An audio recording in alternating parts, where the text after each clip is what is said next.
For another video, and this time we're looking at Mikel Arteta and his formations this season and how it's planned off.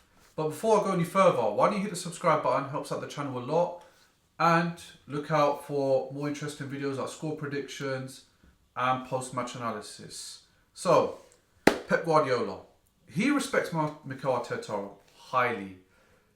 Reason why is because he's quoted him as one of the greatest footballing minds he knows. He's very intelligent, and I have to agree. With Arteta, it's taken a while for him to get into his stride and for the players to adapt to his system. But I think in the last few seasons, it's clear to see it's worked really well.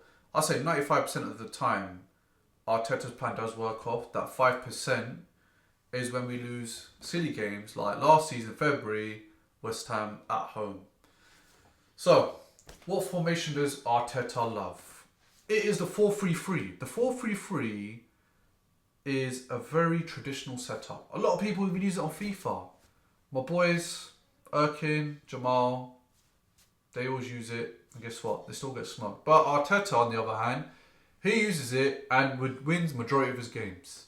So 4-3-3. What happens is you have the 4 defenders at the back.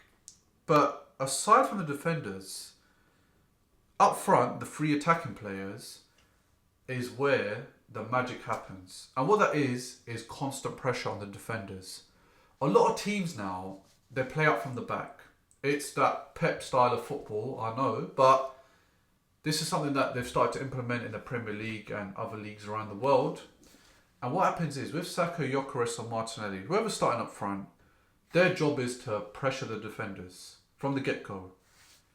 Hold them in, force them to make a mistake or lose the ball and then capitalise on it.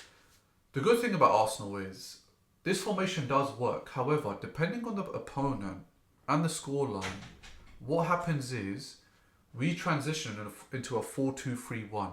So essentially, you're a bit more defensive now because you've only got the lone striker up front doing the pressure, but you've got more of a solid back line because you have more reinforcements in that middle. And I think with Arsenal and Arteta in general, he likes that midfield dominance.